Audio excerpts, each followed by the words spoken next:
Buo po tayo ng steam egg.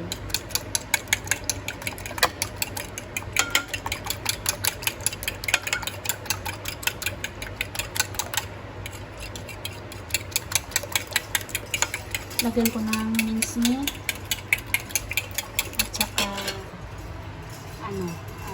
tanghon. Tsaka ito yung secret recipe. Wait lang sa ayan na po, buhos na natin itong secret recipe natin para maging malinamnam siya. Tapos mix lang natin.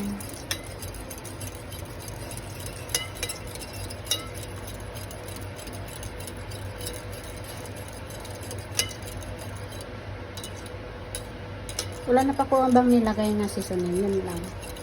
Yung chicken stock.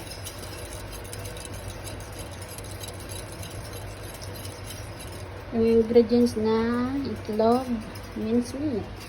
Yan yung mincemeat. Ilagyan ko lang siya ng konting light sauce. Little bit light sauce. Para may lasa yung karne. Pero konti lang yung karne ha, yung mincemeat ha.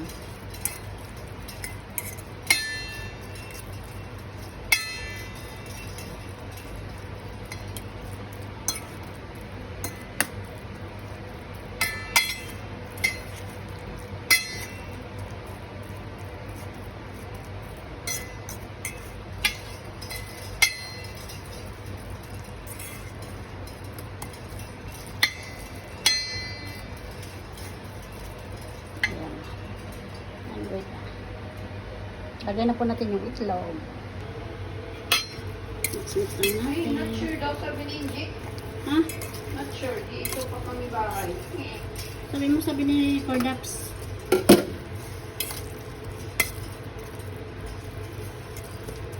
Mix lang natin. Sorry po may interruption. Mayroon tayong ano ang tawag yan?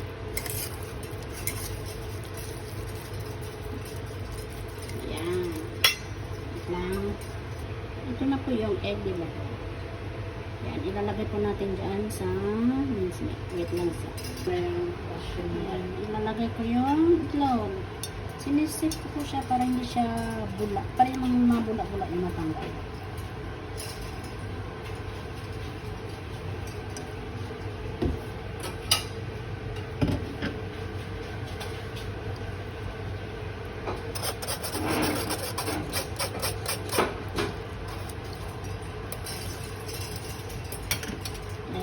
I-ano natin yung meat niya para i-spread natin.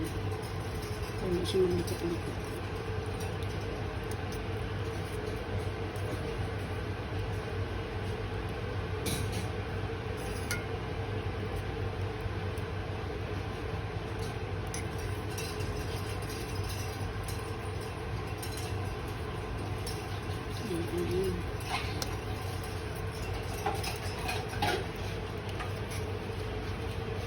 Okay. Tapos, ilalagay na po natin yung tanghon. Yung tanghon po, binabay ko muna sa tubig para malambot siya. Tapos, ganyan mo lang siya dyan.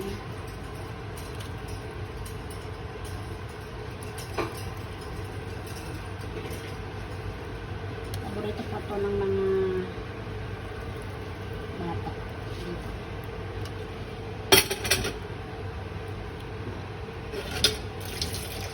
Kakalit po natin ulit. Spread lang din natin yung tanghon. Hindi sila dikit na.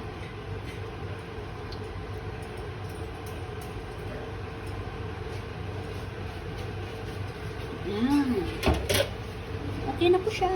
Pwede na po siyang i-steam ng 8 to 10 minutes.